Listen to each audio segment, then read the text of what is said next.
Alright guys, I'm here with a fucking doozy today. A little bit different than my normal stuff. So, what the heck is going on with Breath of Fire? The defunct Capcom RPG series, and one of my favorite RPGs. Well, up to this point, absolutely nothing.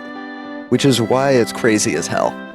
Aside from Capcom's inability to release anything that isn't a blue robot running around in his underwear and anime people fighting, this series in particular has been entirely neglected by Capcom and disrespected outright, honestly, with Breath of Fire 6 being a Japan-only mobile release.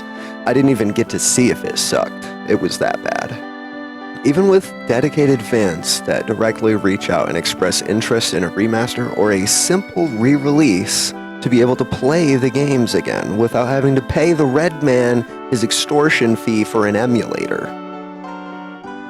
But just today, the final straw was broken for me.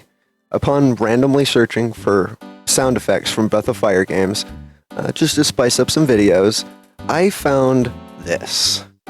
A release of the sound packs of each game, even the Dragon Quarter one.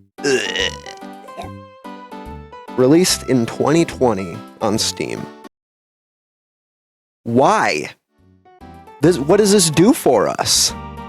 I mean, don't get me wrong, I'm looking forward to buying these now that I know that they exist, but to do this rather than have a simple skeleton crew put together that can get these old PS1 and SNES games running on PC baffles me.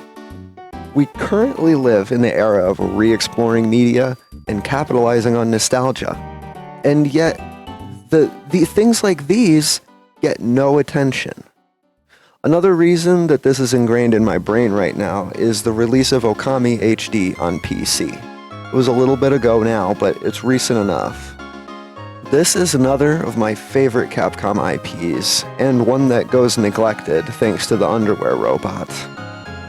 And fan service.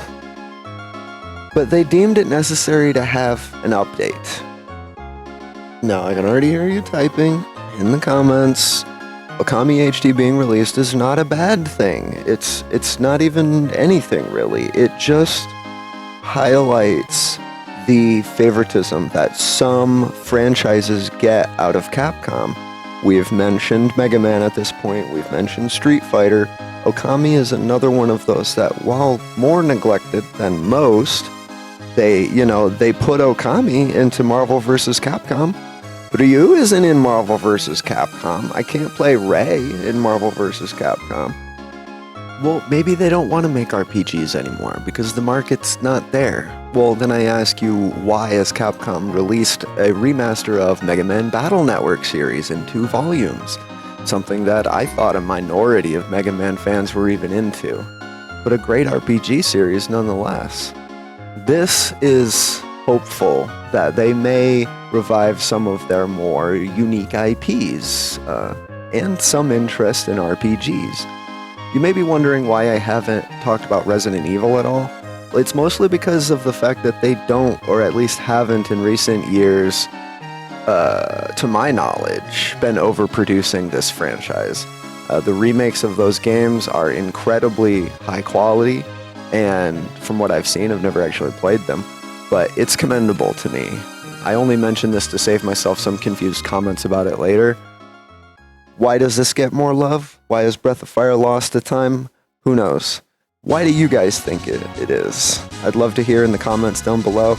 Maybe it's just because the RPG's popularity is declining, especially of the turn-based variety. Maybe not doing a remake would maintain my nostalgia, and I wouldn't be able to complain that they ruined the series any further, but I still want it. Anyway, guys, thanks for coming. Don't forget to like, comment, and subscribe, and I'll see you next time, fellas.